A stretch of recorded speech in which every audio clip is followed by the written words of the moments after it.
This story took place with two of my best friends, who I'll call K and B, for the sake of their privacy.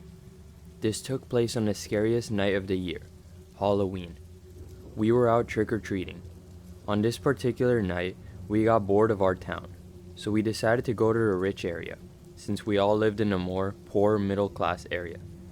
On the way to the rich part of town, we stopped at multiple houses and grabbed as much candy as we could.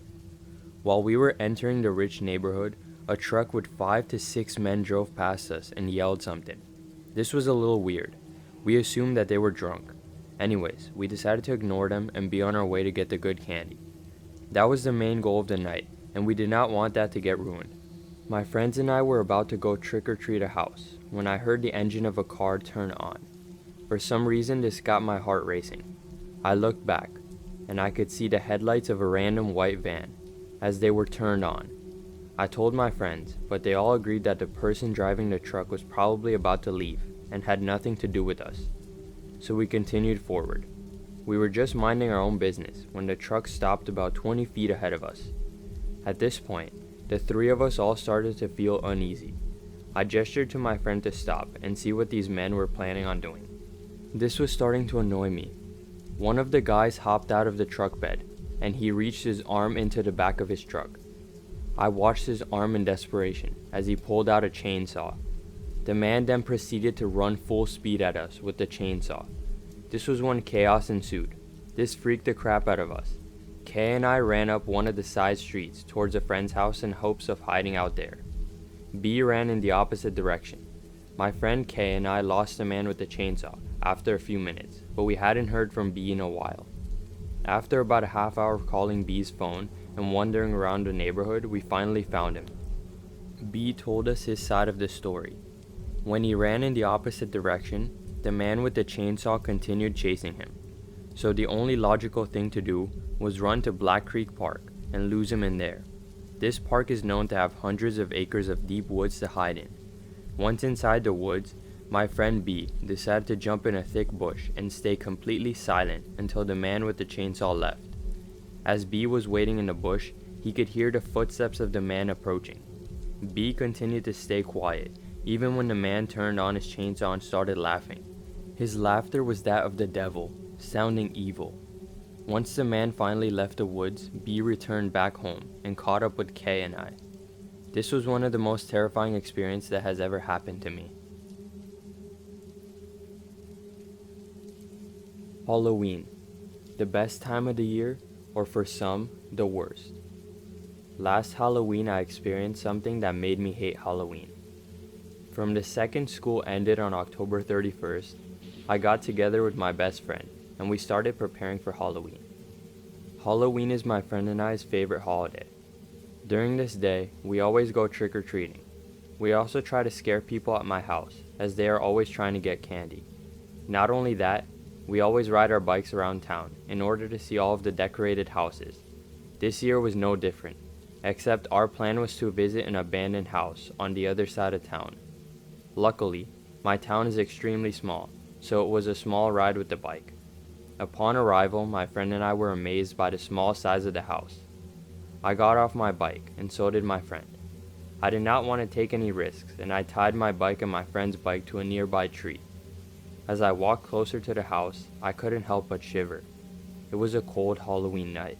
The moon happened to be full, which made it a lot scarier. Regardless, the plan to explore the abandoned house was already set in place, so we were not going to back out now. As I walked closer to the front door of the house, my friend was following behind me.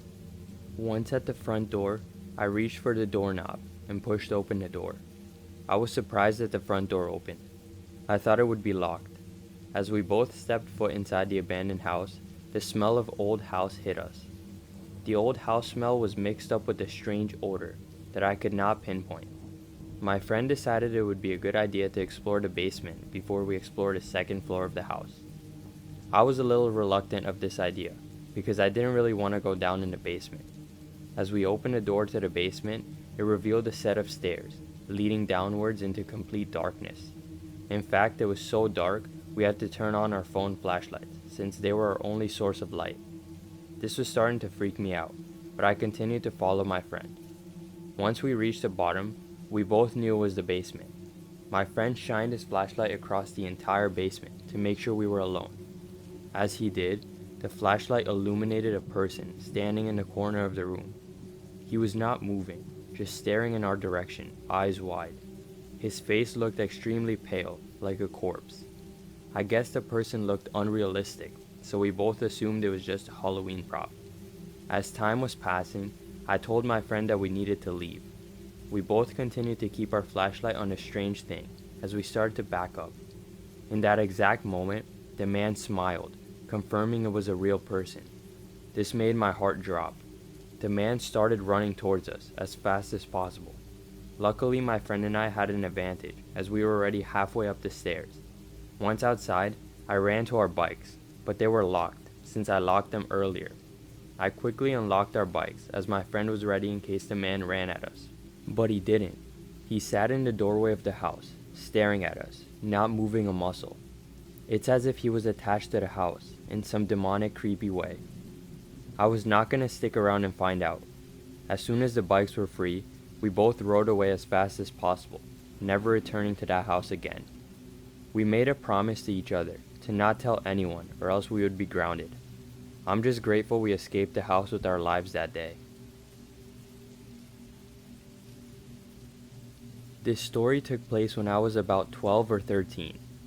My two best friends had an idea. They wanted to go biking around the town. I live in a small town, so there were no dangers that would hurt us.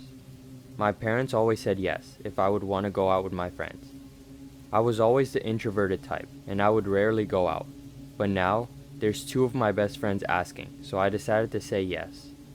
We decided to go everywhere, the park, playground, and stores. But we still got bored. Since Halloween was in a couple days, one of my friends had an idea. I'm gonna call him David. Basically, David said that we should go to Killer Street. Don't ask why it was called Killer Street. Not even my parents know why. It's basically a small dirt road. The crazy thing is, on Google Maps, the street doesn't have a name, so I think it's not official. I ended up agreeing, and so did my other friend named Ethan. So we all rode our bikes towards the street. Once we reached our destination, the first thing we noticed was a cornfield. This started to scare me a little bit, because the street was named Killer Street, and there was a cornfield. You're scared to walk to Killer Street's end, right? Ethan said towards me. Well, I am, I said. Why don't we all go together in case something happens? David explained. So that's what we did. We got back on our bikes and walked closer to the cornfield. When we were about halfway down the street, I heard some strange sound coming straight from the cornfields. David, being the bravest of the friend group, walked into the cornfield to check it out. A couple minutes later, he walked out saying there's nobody there, so we're good. We found that strange, assuming it must have been a fox. I mean, there's nothing here, just a forest, cornfield, and some houses.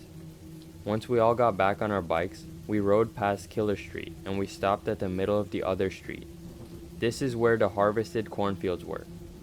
There was also not a single car passing by. I stopped to get a quick drink of water before continuing. This was when David and Ethan spotted someone at the end of the cornfield. There was a man who was walking out the forest coming towards us. He was wearing completely black, a black hoodie and black pants. The most noticeable scary thing was the scythe that he was holding. That's why whenever I tell the story, I call him the Grim Reaper. I wasn't able to see his face because he was so far away from us. Instantly, we all got a bad feeling. I kid you not, we all turned around to look behind us for some reason. As soon as we looked back towards the Grim Reaper, he was gone. What the fuck was that? I said. We all started to freak out, so we headed home to get away from the area. As we were chilling, David came up with the genius idea to go back and see if we can see the strange man again. No, I'm not going back, I said, practically yelling at this point. I refused to go, but Ethan practically forced me to go. Soon after we arrived back at the spot, we started talking about that man, when we suddenly heard a sound coming from the cornfields. It was the same strange sound that we first heard, but this time it was accompanied by some whispering. The sound of footsteps pushed it over the edge for me. I quickly looked around to make sure we were okay. That's when I heard the most terrifying scream of my life. It was David. We all quickly got on our bikes and rode away as fast as possible. Before leaving the street, I looked back and didn't see anyone. That's when Ethan suggested we go back, and we don't run this time. As you can probably guess, we heard a weird sound the minute we got back on Killer Street. This time, it sounded like a child's voice, saying, "Mom, where are you?" "I have a bad feeling about this," I said. "I'ma go check it out," David said. Ethan did not want to go, so he stayed back with me, which was already freaking out. Once David looked in the direction of the sound at a bush, he screamed in terror. This was the most afraid I have seen my friend. David ran to his bike. At that moment, I realized that this was not a prank, and I hopped on my bike and rode home with my friends. Once we reached my house, David told us everything he saw. Apparently, this same man dressed in all black was hiding in the bush, but now, only maybe 3 meters away. He was also holding that large sight, which is why my friend screamed. I was so shocked that I told my parents about it. After that, my dad almost called the cops, and my mom got angry, and she didn't let me bike ride ever again. This story may not have been that scary, but for me, it was the scariest day of my life. The scary thing that keeps me up at night is the fact that my friends and I could have been killed or abducted by that thing.